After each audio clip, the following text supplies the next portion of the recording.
¿Cómo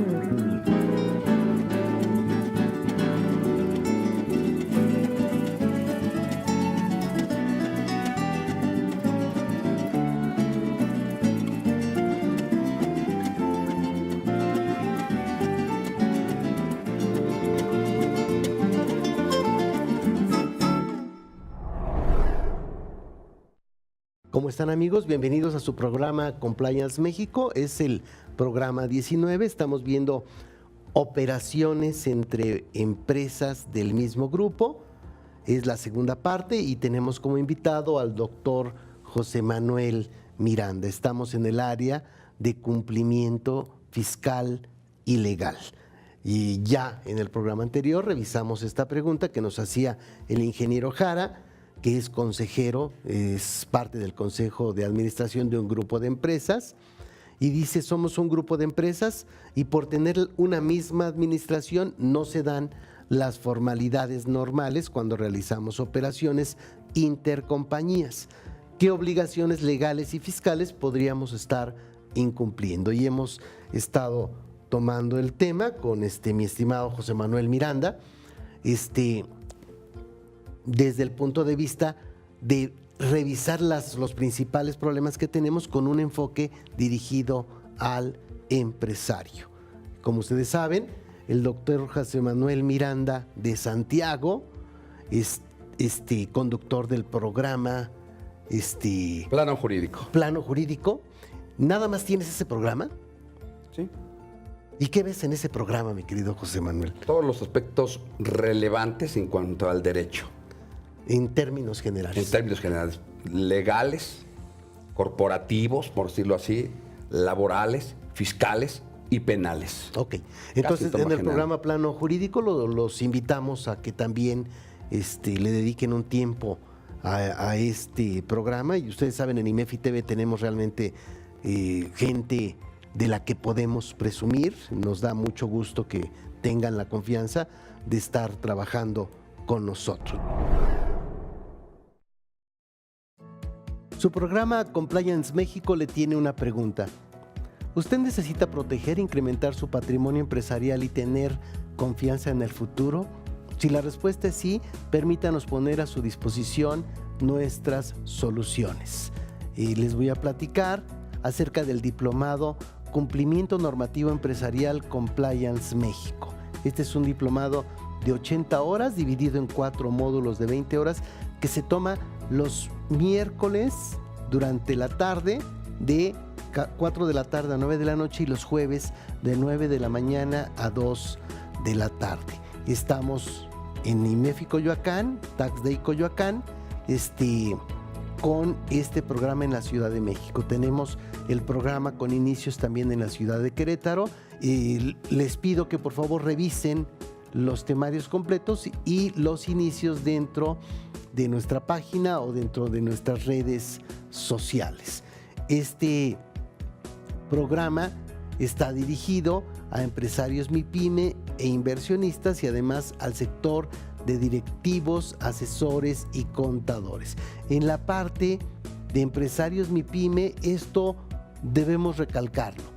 No somos un programa que vaya dirigido a las grandes empresas. Estamos dirigidos específicamente a empresarios con pequeñas y medianas empresas, con empresas familiares, accionistas, comisarios, miembros de consejos de administración y administradores únicos que buscan tener éxito y confianza para crecer en el futuro. También está dirigido a la parte de directivos, asesores y contadores, que ellos lo que buscan es sentirse seguros para poder proteger a sus clientes del entorno. ¿Qué objetivos buscan? Primero, necesitan confianza en el futuro para proteger este patrimonio del empresario, para incrementarlo. También, como un segundo objetivo, necesitan seguridad financiera para que no quiebren. Necesitan saber que su negocio no va a quebrar y para eso hay que estar trabajando en la parte financiera todo el tiempo. Necesitamos que exista un cumplimiento normativo que nos permita cumplir, prevenir y detectar las infracciones legales que pudieran producirse en nuestro negocio. Y un cuarto objetivo que persigue es buscar seguridad jurídica. Si yo tengo un sistema de compliance corporativo, tengo políticas y procedimientos muy claras respecto de los cumplimientos, seguramente voy a tener seguridad jurídica y por tanto un patrimonio mejor resguardado. Recuerda que el diplomado está abarcando las 8 áreas que abarca Compliance México, la parte de protección y patrimonio del empresario, la parte de gobierno corporativo, la parte de ética empresarial, la prevención de fraudes y control interno, la responsabilidad penal empresarial, la prevención de lavado de dinero, el cumplimiento laboral y de seguridad social y el cumplimiento fiscal y legal. En esas 8 áreas estamos enfocados. Los módulos están puestos de forma tal que abarcan estas áreas. El precio no es algo que sea elevado. O sea, no estamos hablando de que vayamos dirigidos a grandes empresas y que pretendamos cobrar cantidades que no estén al alcance de un empresario de una pequeña y mediana empresa. El costo del diplomado de 4 módulos es de 21,900 pesos. Puede tener un 15% de descuento si lo paga todo en una sola exhibición, por lo tanto pagaría solo 18,615 pesos más IVA. 18,615 pesos más IVA, o si toma los módulos por separado, cualquiera de los módulos, ya con este descuento pagaría 4,654. Podría tener todavía otros descuentos en el caso de que sean 2 participantes o más de 2 participantes de un solo negocio. ¿Qué obtiene? Obtiene expositores reconocidos, gente que está en el área académica y también en el área corporativa práctica, reconocimiento por cada uno de los módulos, muchos problemas resueltos durante el proceso de aprendizaje de las 8 semanas. Un diploma expedido por IMEFI, Universidad de Negocios, y no es todo. Tenemos también la opción que le permite formar parte de la membresía Pool Empresarial.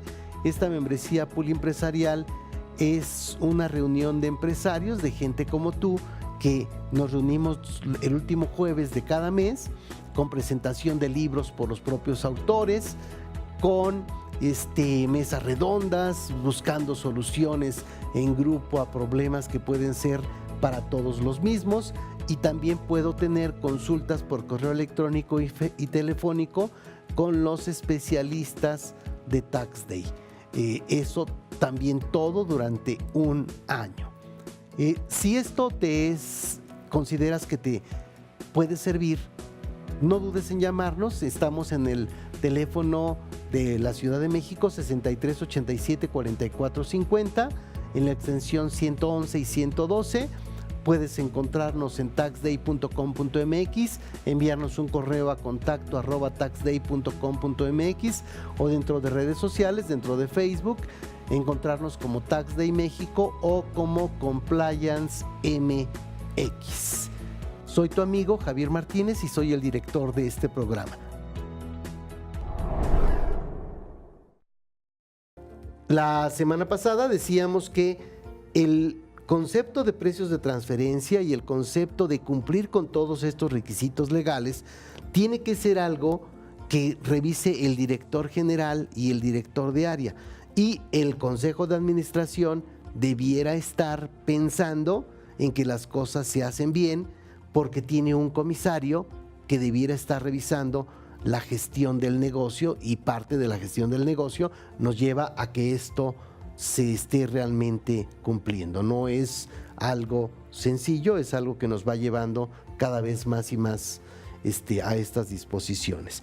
Estamos viendo entonces operaciones entre partes relacionadas y precios de transferencia, que sería el nombre ya un poco más técnico. Veíamos la semana pasada que todas las operaciones en las empresas se dan a valores de mercado, siguiendo las reglas de oferta y demanda y la negociación que se tenga, y empezábamos a ver los principales problemas que se tienen. Sabemos que se debe demostrar al SAT que las operaciones se dieron a precio de mercado, y esto ya nos lleva a un chorro de broncas. Ok, y entonces empezamos con esta pequeña operación que pudiera más o menos centrarnos en el tema, y luego vamos viendo nuevamente los problemas, mi estimado José Manuel. Dice aquí, cuando OPR es igual a OPI, no hay bronca. Todo en orden. OPR serían operaciones entre partes relacionadas y OPI serían operaciones entre partes independientes. Y la otra dice, cuando las OPR difiere de las OPI, ya valió. Chin, ya valimos gorro. O sea, ya tenemos ahí un problema. ¿Cómo podemos explicarle esto a un empresario para que lo pueda captar de manera sencilla, mi querido José Manuel? Bueno, creo que ahí lo primero que había que revisar es el tipo de operación. Vamos a suponer que la operación se trata de arrendamiento y la otra operación se trata de préstamos, que son las operaciones más recurrentes que tienen los empresarios mexicanos. Sí. Entonces, primero tenemos que ver el tipo de contribuyente que es, ¿no? Si son empresarios mexicanos, pues vamos a empezar con la cultura del pago de impuestos, porque ellos vienen con una cultura diferente. Bueno, entonces, en el arrendamiento ellos están estableciendo el valor de esa contraprestación o llamada renta por el inmueble que están dando en uso o arrendamiento a la empresa o persona moral, o sea, a su propia empresa. Pero, pues, el asesor financiero, de verdad, muy astuto, pues no puso el terreno o la bodega a nombre de la empresa, sino está a nombre del empresario. Bien por él, ¿no? Para proteger ese patrimonio. Pero ahora lo que estamos haciendo es que el empresario le está cobrando una renta a la persona moral. Y pues yo he tenido casos, si no uno, varios casos, en el que le están cobrando una renta bastante elevada. Por ejemplo, voy a empezar, ¿no? En el Estado de México, por ahí de Iztapaluca, Ojo de Agua, muy lejos, hay empresas muy grandes y que están en esas condiciones. Y revisamos el contrato de arrendamiento y están cobrando una contraprestación que no está a valor de mercado. Parece que están en Polanco. Pareciera que estuvieran en Interlomas, en Polanco, sí. Y por más que le digas, no, es que mira la infraestructura que tenemos aquí y X, sí, todo está bien, pero el problema es el piso donde estamos. Tiene que ver con el mercado geográfico. O sea, si esta tú la pasas por ejemplo, a Iztapalapa, ¿no? Y no porque Iztapalapa tenga un nivel mejor, pero vamos, ya no es Estado de México, vamos a unas bodegas de periférico, lógicamente allá el valor es mucho más alto. ¿Por qué? Hay valores de mercado y hay forma de determinar los valores de mercado. Claro. Y puede ser en este caso por zona geográfica. Por zona geográfica, ¿no? O sea, si tú vas y revisas los precios del valor de la renta por metro cuadrado, a lo mejor con el vecino de enfrente, sí, o empresas inmobiliarias y todo, te van a quitar pues la venda de los ojos y te van a decir, oye, pues mira, una construcción como la que tú tienes, pues el metro cuadrado en lugar de 200 que tú estás cobrando aquí son 50, ¿no? El empresario va a decir, no, oye, pero yo le invertí y X, sí, pero aquí esto es lo que vale el mercado, lo máximo que tú puedes cobrar es lo que un tercero estará dispuesto a pagarte por arrendarte este terreno. Así en estas condiciones. Pero el empresario dice, oye, ¿y quién eres tú para venir a decirme cuánto debo cobrar? Sí, es que ahí desafortunadamente hay una disposición fiscal, ¿sí?, que sí te dice que cuando haces operaciones entre partes relacionadas, o sea, empresas del mismo grupo, cuando hagas una operación, debes de comprobar que esta operación la pactas como lo hubieras hecho con un tercero independiente, como el OPI, ¿no? Operación con partes independientes. y lo debes de hacer en ese momento. ¿Por qué? Porque en caso de que el SAT te revise, vamos a pensar que te esté revisando la devolución de un IVA, porque así lo hace, ¿eh? Sí. Te esté revisando la declaración anual en ciertas partidas, lo primero que te va a pedir, oye, pues como esto tiene que ver con IVA, a ver, demuéstrame que el valor, porque el valor que tienes causa IVA, es objeto de IVA, si el valor está manipulado, pues también la contraprestación, el accesorio, vamos a decir así, del IVA, estaría también manipulado, no sería real. Entonces, lo que hace el SAT, ¿sabes qué? Pues primero demuéstrame para que yo te pueda devolver el ISR, el IVA, hasta IEPS, o sea, tiene que ver con todos los impuestos. Entonces, aquí lo que se les tiene que informar al contribuyente es que en el momento que hagas la operación tienes que determinar el valor de mercado por cada operación que hagas. En el caso de intereses. A ver, vamos a poner ahí un par de ejemplos más sencillos. Imagínate que yo tengo un edificio de oficinas, Sí. tengo 2 oficinas de 40 metros y una se la rento a una parte independiente, a alguien que no es del grupo, y otra a una de mis empresas. Si yo les cobro la misma renta, pensando que son comparables las 2 oficinas, esa sería una operación entre partes relacionadas que es igual a una operación entre partes independientes. O sea, le estoy cobrando 15,000 pesos de renta a una y 15,000 pesos de renta a la otra. O sea, está transparente. Ahí sí puede estar transparente. Pero fíjate que ese ejemplo que tú estás diciendo, Javier, me da la oportunidad para también expresarles cómo hay empresas que estando así, están en discrepancia. ¿Cómo? Lo venden a un tercero, bueno, se lo arriendan a un tercero, pero a su parte relacionada no le cobran. No le cobran, ¿por qué? Pues porque el asesor fiscal hizo que fuera otra empresa, pero están en el mismo inmueble. Aunque están en el piso de abajo, quizás, no le cobran contraprestación.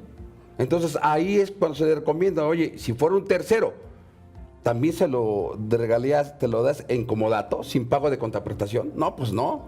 Ah, pues ahí sí hay que cargar, ¿no? El arrendamiento de X. Hay empresas que están en esa situación. Entonces podrán tener, pues ahí llegar a la autoridad y decir, ¿sabes qué? Aquí me estás omitiendo un ingreso, pensando que están ayudando a su parte relacionada porque no tiene dinero para pagar. Ah, pues por eso se debe de documentar. Tienes que facturar, ¿no? Y a lo mejor, aunque no te esté pagando, pero sí te tiene que evidenciar, porque la ley no te dice, oye, no hay contraprestación, no, te dice, lo debes actuar como si lo hubieras hecho con una parte independiente. Entonces a las independientes no creo que se los regales, ¿o sí?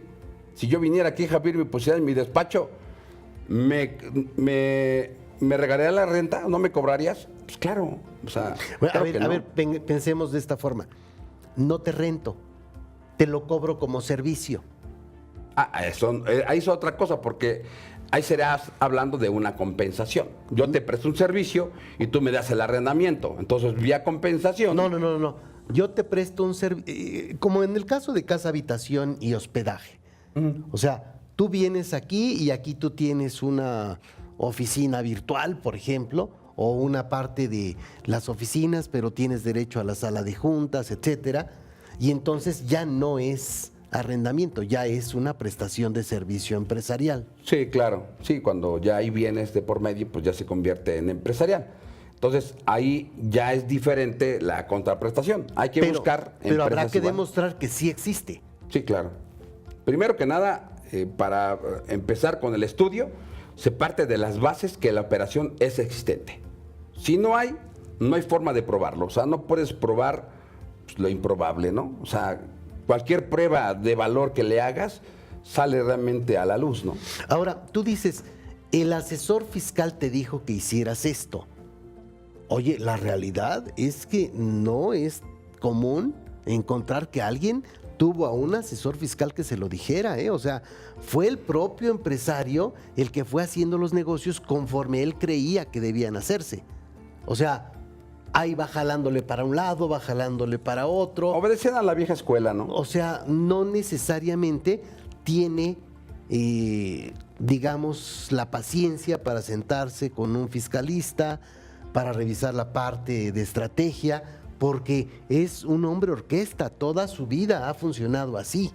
Y el empresario para eso es, ¿no? Es para hacer negocios. Sin embargo, pues le dejan mayor carga pues a los administradores, a los contadores que están día con día pues batallando con el cumplimiento de las obligaciones, y les deja poco tiempo para poder sentarse con su jefe, con el socio, decir, oye, mira, pues creo que hay esto, hay otro, y cada día pues, se vuelve un poco más costoso el mantener una administración de un Pymex, ¿no? O hasta en una empresa de mediana capacidad. O sea, ya no se puede tener una administración delgada. Ahora necesitas una persona que se dedique a la facturación exclusivamente, y no porque sea cosa del otro mundo, sino porque tienes que estar altamente capacitado para poder facturar. Porque el facturar ahorita ya tiene, pues ya algunas, requiere ciertos conocimientos que antes no se solicitaban al hacer una factura de papel. Entonces, el elevar costos es lo que hacen los empresarios que, pues, piensan sustituirlo con el solo contador. Entonces, eso se convierte en un problema, una bola más grande, que al final explota cuando llega el SAT y te revisa, ¿no? Y me dice, oye, ¿por qué primero no me has enviado la contabilidad? ¿Por qué no está al día? Y ahorita que ya está al día, ahora hay un crédito de este tamaño, y los empresarios, pues tienen razón, va a decir, oye, pero ¿por qué no me dijiste, no? Sí, yo creo que sí se les dice, ¿no? Y ellos saben, pero el empresario tiende mucho, también el mexicano, decir, espero, ¿no? Espero, porque no hay visitas, no hay nada, a mí no me han agarrado, así llevo tiempo haciéndolo. Así es. En el caso de facturas chafas o de operaciones inexistentes, hay mucha gente que se ha dedicado a esa operación delictiva, porque es una operación delictiva, a empresarios, y los empresarios se las compran, y como no les ha caído el SAT, dicen no hay problema, todo debe estar bien. El problema es que cuando les llega, traen una bola de nieve terrible. Sí, claro, porque, pues te digo, fueron a agarrar, como decíamos el programa anterior, fueron a agarrar a los malos, pero esos malos algún día fueron buenos, ¿no? Y como decíamos, ellos también me vendieron, y ahora llega el SAT y me revisa a mí. Oye, ¿qué crees que revisamos a un proveedor tuyo que hizo operaciones inexistentes? Ahora la tuya, compruébame. Demuéstrame que contigo no fue inexistente. Exacto, o sea, porque no lo hacen a nivel general, ¿no? O sea, no te dice todo lo que hizo aquel proveedor no es deducible. Como tú hiciste operaciones con él que está en la lista negra, pues a lo mejor yo presumo que pudiera ser también inexistente. Entonces, a ver, demuéstrame. Aunque hayas hecho las cosas reales, ¿no? Entonces es cuando empiezan a votar las situaciones, y de repente también vota alguna operación que hiciste con aquellos. Entonces los dejan en estado de defensión, que yo he visto gente que ha dejado las llaves y cierra. Pero no te preocupes, abre otra empresa. Eso es lo que hacen. Oye, pues ya te agarraron por ahí, abre otra empresa. Ahorita el SAT tiene algo que se llama PECAR, que sería el padrón de contribuyentes de alto riesgo. Entonces ya no está tan fácil eso tampoco, porque te mueves para otro lado y te detectan, o sea, te tienen detectado por cuentas bancarias, por tarjetas de crédito, no sé. Por todo. Y tú decías una cosa muy cierta, que yo también comparto. Tanto requisito que te pide el SAT, que orilla al empresario de siempre de tener una empresa única, ¿no? Que realice bien las cosas, ¿no? Por ejemplo, si una empresa se dedica a la importación, pero por favor, déjamela solamente para esto, ¿no? Porque si la tienes todos en una misma canasta, y si por un incumplimiento te quitan el padrón de importación. Entonces hay empresas que dicen, me quitaron el padrón de importación. ¿Por qué? Porque se me olvidó un cierto aviso, una declaración informativa, y con eso es, de acuerdo a las reglas de comercio exterior, es causal de cancelación o suspensión del registro de importación. Entonces, ese tipo de medidas te van haciendo que crees diferentes empresas. Por tanto, requisito que piden las administraciones, y no digo más del SAT, de Seguro Social, de Infonavit, de contribuciones locales, de aduana, Secretaría de Economía, con los NOM, pues con todo lo que tiene el empresario alrededor, que antes pues no se tenía, pero el mundo de la globalización nos ha llevado a eso. Sí, y aquí, por ejemplo, si tú tienes a tus empleados en la misma empresa, pensando, lo que poníamos de ejemplo la vez pasada del empresario que tiene un grupo de empresas y que tiene muchas canastas con un huevo, o el que tiene el llanero solitario que tiene una sola canasta donde están todos los huevos. Uno de esos huevos es los trabajadores. Y no pagaste las cuotas de Infonavit porque hubo algún error administrativo y te congelan las cuentas. No, o sea, ya más vamos a ser lo Sí. más real, Javier. Lo que sucedió es que los empresarios les aconsejaron, oye, mira, para efectos del Seguro Social de Infonavit, regístralos con un salario más bajo, pero para efectos reales, para renta, sí, paga los reales, ¿no? Por ejemplo, el señor ganaba 20,000, pero para efectos del Seguro Social, el salario base de cotización está salario mínimo. Entonces llega el Seguro Social, revisa y dice, a ver, cruza renta con la base de renta de ESR del trabajador y crúzala con el Seguro Social y es cuando hay una diferencia. Y tienen Entonces, todos los FDI de nómina, o sea, ya ni siquiera tiene que venir. pero ahorita ya con el CFDI Sí. ya es otra cosa. Aquí es el momento, es que tienes a todos los trabajadores de este lado, llega una revisión y con esa sola revisión, 5 años para atrás, Ya bailaste. con esto. Y el llanero solitario perdería todas sus todo el empresas. patrimonio. Pudiera ser que pidiera todo el patrimonio. Sí. O es más, puede ser Hasta el modito de andar, dice. a lo mejor. Sí. Y es más, ni siquiera hay veces el Seguro Social viene porque haya revisión. La mayoría son porque algún trabajador inconforme que hayas despedido va y te denuncia ante el seguro. Con eso, el seguro viene automáticamente y te revisa. Entonces, ahora sí que con una persona que dé aviso al Seguro Social que no está registrado bien, vienen. Ahora, como tú bien dices, con el CFDI, pues ahora ya, como está cruzado, ¿no? El complemento, el entimbrado de la nómina, ya puede ser cruzado con renta, con Infonavit, con Seguro Social, y entonces ya hay menos posibilidad de que el empresario pues haya una discrepancia. Entonces, cuando hagas operaciones con esas empresas, la prestadora de servicios, con la productora, la distribuidora, tienes que hacer esta operación que esté a valores de mercado. Sí, aquí en la lámina dice, hay una OPR igual a una OPI y no hay bronca. Hay una OPR que difiere de la OPI y ya hay un ajuste, se tiene que hacer algo ahí. Esto lo determina un estudio de precios de transferencia. Y aquí en la contabilidad deben separarse todas las operaciones con partes relacionadas. Sí, identificarse en la contabilidad. Yo ahorita hablando de operaciones de outsourcing o insourcing, muchos lo hacen de esa forma. Dicen, el total que tengo de la carga, la nómina más la carga social, le incrementamos un 3 o 4%. Y con eso piensan que cumplen, pero de acuerdo a la ley no es así. O sea, en prestaciones de servicio tiene que ver pues los conocimientos adquiridos, el conocimiento. No es lo mismo, sin ser peyorativos, a una persona de limpieza a una persona o al director. Entonces están agarrando toda la nómina en global y le incrementan un 5% y eso no es así. Yo te puedo decir que en personal operativo o staff, estamos hablando que la utilidad que podrían tener es un 5%. Una empresa que se dedica a personal administrativo anda entre un 8, 10%. Y los de dirección andan alcanzando hasta el 15, 20%. Más o menos los reportes que reflejan empresas comparables. Entonces no es dable para el contribuyente solamente decir 5% y van mezclados. Entonces tiene que hacer el análisis primero por cada tipo de operación, en este caso prestaciones de servicio, y ver por cada renglón, o sea, por cada descripción o por cada puesto.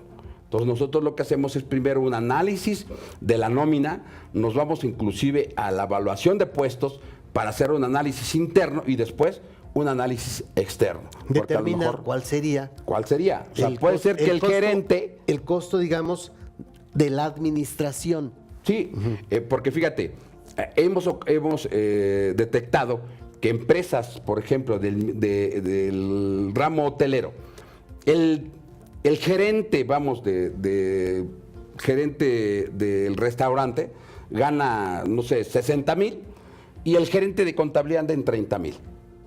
Y entonces, cuando estamos haciendo la nómina y bueno, revisando, lo primero que les decimos, primero vamos a hacer el análisis que se llama el método de evaluación de puntos, ¿no? O método AI, y revisamos, oye, no es lo mismo, o sea, ¿por qué hay una diferencia entre el gerente, ¿no? del comedor contra el gerente de contabilidad? Primero, si son las mismas responsabilidades, el mismo conocimiento, o sea, elementos para llevar a cabo, tienen los mismos, tienen que ganar lo mismo. Entonces, primero, igualamos los sueldos al nivel. Pero gerentes con gerentes, supervisores con supervisores, primero es análisis y evaluación de puestos. Y una vez que hemos nivelado internamente, entonces ahora sí nos vamos afuera. Porque puede ser que a lo mejor el que esté mal, por arriba sobrevaluado, sea el gerente de producción o el gerente del comedor, porque está muy cotizado. Entonces puede ser que a lo mejor ahí le demos una recomendación, que a lo mejor vale una indemnización, ¿no? Y contratar a alguien que salga al mismo nivel. Pero son valores de mercado también. Sí, o sea, por eso, hay puestos que son muy caros porque es muy difícil encontrar a la persona que ocupe ese puesto, aunque esté al mismo nivel que otros. Sí, pero también ese mismo puesto también tiene parámetros. O sea, si estamos hablando de un hotel que está en la zona rosa, ¿no? A lo mejor el chef anda en 20,000. Pero si ese chef, el mismo chef, lo pones en Cancún, ese gana 80,000. O si ese mismo lo pasas al hotel X de Reforma, con ese. O sea, simplemente tiene que ver también al público a quien va dirigido, a donde pongas al chef. Entonces, no nada más es el puesto, sino tiene que ver a las personas o al público que va dirigido. ¿Por qué? Porque es más exigente, es mucho más exigente. Entonces sí está competitivo, pero también tiene que ver, te comentaba, el análisis de la operación. Características de la operación, que es un servicio, oye, tiene que ver con el mercado geográfico, él a dónde presta el servicio. Entonces también tiene que ver en qué sector de la industria está haciendo. Entonces no es lo mismo también un contador que trabaja en el sector automotriz que una empresa que trabaja en un despacho. Obviamente sabrán lo mismo, pero no son igual de pagados. Pero tiene que ver, digo, por el sector en donde están empleándose. Entonces, no es tanto que valga trabajar, sino que vale, estamos evaluando el puesto. Ya no la persona, estamos hablando el puesto primero. Y eso es lo que luego pierden piso los empresarios. Es que me voy a traer al contador que viene de la empresa gigantota, ¿no? Y él me va a resolver todo, ¿no? O sea, tendrás al mejor hombre, pero si no tiene los elementos, no lo va a lograr. No lo va a lograr. Okay. Entonces, eso es lo que hay que empezar a revisar, identificar las operaciones en la contabilidad y luego tener el estudio de precios de transferencia. Muy bien. Ahora, aquí tenemos una imagen. En esta parte está un grupo empresarial que tiene muchas empresas, ¿no? Por áreas, etcétera. Y Juan sabe que la empresa A es relacionada, pero nada más se lo sabe y es muy discreto. O sea, por lo que los 1,000 pesos de operaciones se tienen únicamente registradas como partes relacionadas 277. ¿Por qué? Porque si vas con Julieta te va a decir, es que yo no sabía que la empresa A era relacionada. O sea, este es un problema en todos los grupos empresariales, pero entre más grandes sean los grupos, está todavía más difícil de identificar. Sí, aquí una de las acciones, porque esto nos va a permitir hablar de esto, una de las acciones que empezó a tener el SAC para empezar a atacar que las operaciones no estaban a valores de mercado fue incorporarse México a la OCDE. Y en la OCDE se incorpora a México el 18 de mayo de 1994. Para 97 se establecen ya todas las bases para todos los contribuyentes. Después de 20 años, pues México se da cuenta de que a lo mejor los estudios de precio de transferencia pues alcanzaron ya una cima y que habría que ahora sí robustecerlos con mayor información, con mayor documentación. Para ello, pues a partir del 2014 de las guías de la OCDE se complementan ahora con acciones BEPS que tienen que contraatacar la evasión fiscal. Y una dice de ellas, ¿no? Oye, el problema de la evasión fiscal, no nomás en México, sino a nivel internacional, es porque no hay intercambio de información. Los fiscos no intercambian información. Entonces, ¿qué les parece si empezamos a intercambiar? Porque imagínate, los mexicanos van e invierten en España, por ejemplo, pero no reportan las ganancias de España. Y hay españoles que vienen a trabajar y no reportan las ganancias que tiene México. Entonces, ¿cómo hacemos? Pues hacemos un convenio para intercambio de información. Entonces, con ello, ¿no?, estamos evitando que se haga una planeación fiscal, porque si no avisas, el SAT no se da cuenta, no tiene información de cómo, de dónde estás sacando utilidades. Entonces, por medio del intercambio de información, las autoridades se dan cuenta de que puede haber una evasión o una elusión fiscal. Entonces, a través de 15 acciones BEPS emitidas por la OCDE, van a robustecer las operaciones que se dan entre partes del mismo grupo. Entonces, estamos hablando ya de 15 acciones que entraron para México a partir de 2016, por decirlo así, ¿no? Que hay que informar a la Hacienda Pública, pues de todo, como ejemplo aquí en el grupo Nutriza, tendría que informar todas las empresas que son del grupo y además, ¿no?, sus filiales, y luego además las operaciones que tienen entre todas las empresas subsidiarias con casa matriz a nivel internacional, y además utilidades, ISR, número de empleados, o sea, todo quizás lo que tiene un estudio de precios de transferencia. Dices, pues es que yo antes cumplía con presentar una declaración. Pues fíjate que se crea otra declaración adicional para sustituir el intercambio de información que no me querías dar. O sea que el SAT lo está haciendo a través de declaraciones, ¿no?, con el intento de que los contribuyentes, ¿no?, caigan y reporten su información, ¿no?, para que el SAT empiece a revisarlas con una lupa. Ya no es nada más el informar.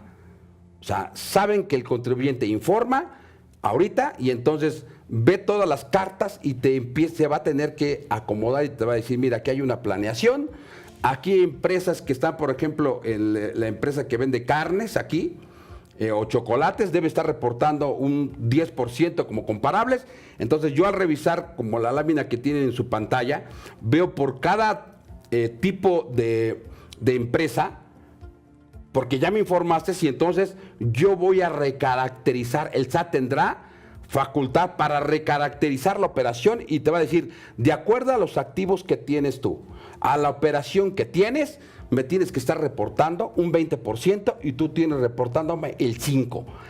Para allá va la autoridad. Por medio de los BEPS va a ir para allá a recaracterizar las operaciones para tener mayor utilidad. Esto es una estrategia que tiene el SAT y eso viene a través de los informes que se presentan a través de la Hacienda Pública en todo el mundo. Estoy hablando de 3 declaraciones que es el archivo Country by Country, el archivo Local y el archivo Master. Esto tiene como que, le dicen como que jiribilla, tienen algo escondido. No nada más es el rendir información a la Hacienda Pública. O sea, cuando tú rindes, pues hay cruce. Sí, pero ahora el cruce está a nivel local y a nivel internacional para reubicar utilidad, Javier. Y buscando razonabilidad en los negocios. Ahora, aquí... la creación de valor que en una de tus láminas la mencionas. ¿Sí? A ver, pensemos. Yo tengo un grupo de empresas, todas nacionales, y tengo un grupo de empresas donde hay empresas nacionales y del extranjero.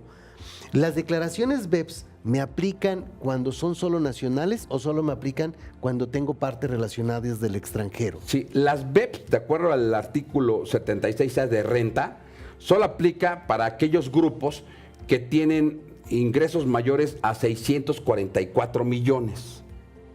El SAT ahorita está empezando por estas empresas.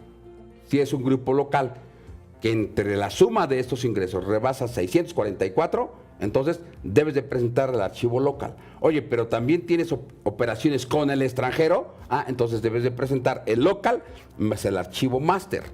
Oye, pero sumadas nacionales y extranjeras rebasan 12,000 millones de dólares, bueno, de pesos, 12,000 millones, entonces debes de presentar la información archivo country by country. Pero aquí no se preocupen, el SAT dijo, pues son tan poquitas las empresas que hay en México que esas ahorita no nos preocupan, ¿no? Mejor que presenten información la empresa del extranjero y cumplan por nosotros, ¿no? Porque pues no, la inversión en México no es tan grande como nosotros pensábamos. Nosotros estábamos comentando, ¿no? Cuántas empresas de BEPS, de Country by Country, estaban sujetas a presentar. Estábamos hablando de como unos 190 empresas en México nada más, ¿no? Entonces no va por ahí. Pero esas 190 no quiere decir que no haya recaudación. Hasta por una puede haber una recaudación importante y que ha habido en el 2017 y 18. Han habido revisiones y sobre todo en el sector de electrónicos han agarrado a muchas empresas y que sus créditos son importantes, muy importantes. Y otras quizás están en Prodecom, unos ya están en el tribunal, lo que antes no se veía, porque no había revisión de este tipo. Es por ello que a lo mejor el empresario dice, pues es que me la estoy jugando, ¿no?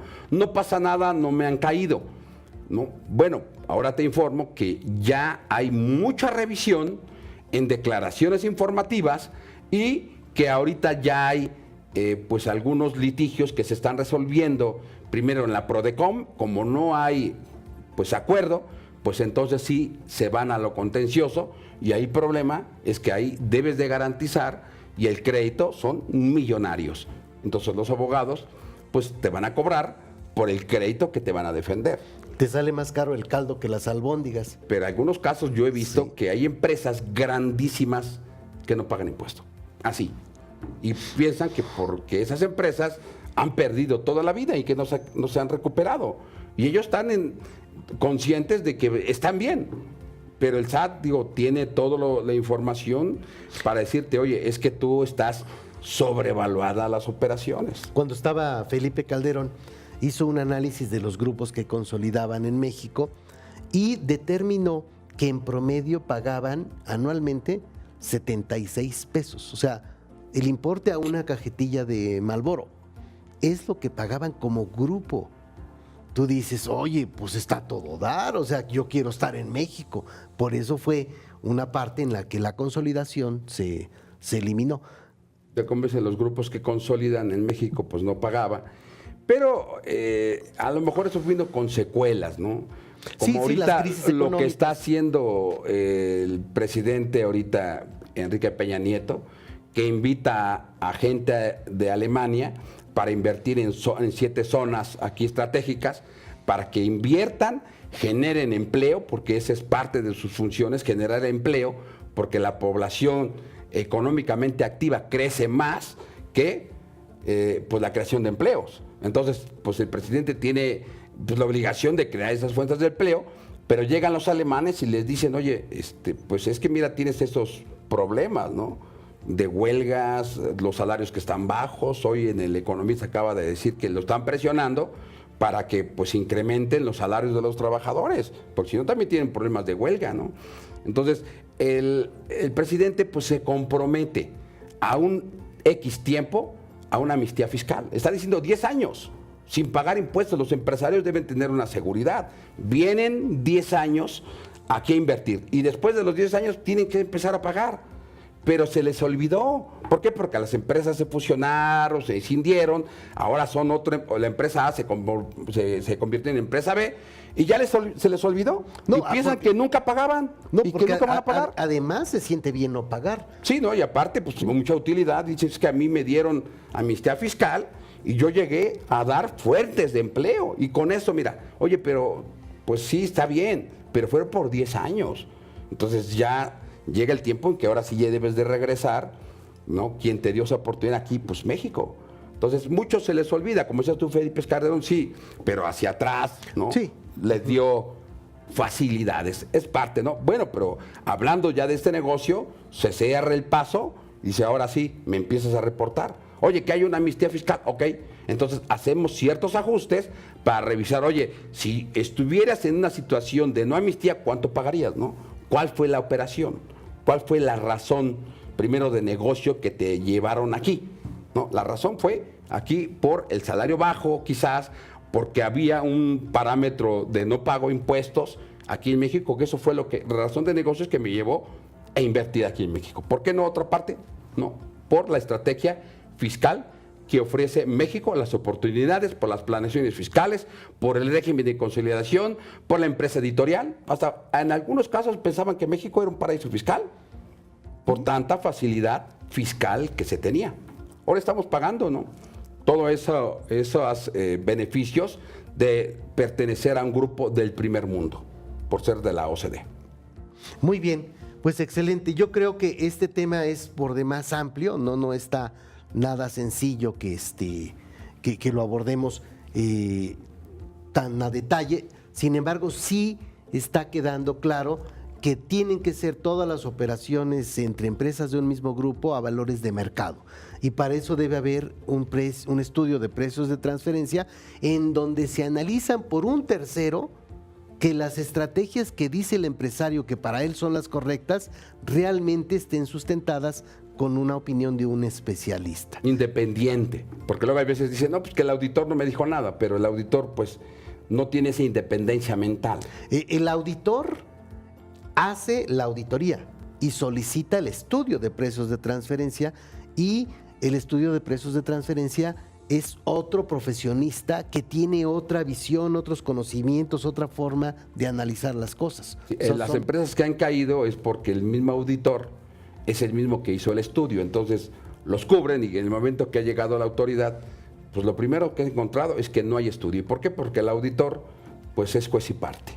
Entonces ese es un gran problema, ¿no? Entonces lo que se sugiere es que el auditor sea distinto al que hace el estudio de precios, que el que hace la contabilidad sea distinto al que hace la auditoría. Pero recuerda que luego los despachos internacionales pues trabajan pues con varios socios y piensan que por firmar otro socio se pierde la parte de independencia mental. Ya no se da la independencia mental, y eso no es cierto, ¿no? Hay control en esa parte, ¿no? Hay un beneficio en eso, ¿no? Hay un código de ética que también nos rige, ¿no? Que dejó por ahí, o sea, esto de los despachos grandes, lograron meterle ahí algún, pero si se da este supuesto, sí se puede, ¿no? O sea, sí se puede. Pero bueno, ahí estaríamos. Pero las consecuencias son de estas que te estoy diciendo, ¿no? Así es. Sí, porque a la autoridad no le importa eso. La autoridad llega y va a revisar con sus propias medidas y sus disposiciones legales. Se dio esa operación, pero dice el SAT, ok, está bien, tú lo hiciste, a ver, demuéstramelo, dámelo. Y resulta ser que no lo tienen. Estamos hablando de las empresas grandes de despachos que vendieron la auditoría junto con el paquete de precios, y al final lo hicieron a un precio bajo y luego que ni lo entregan. Y ese es el problema que hay. Ahorita, en la actualidad, te están pidiendo estudios del 2010 y no están. Ese es el gran problema. ¿Cómo hicieron el dictamen? Solamente ellos saben. Solamente ellos saben. Mi estimado José Manuel, muchísimas gracias. No, al contrario, Javier. Un gusto estar por aquí. Nos vemos.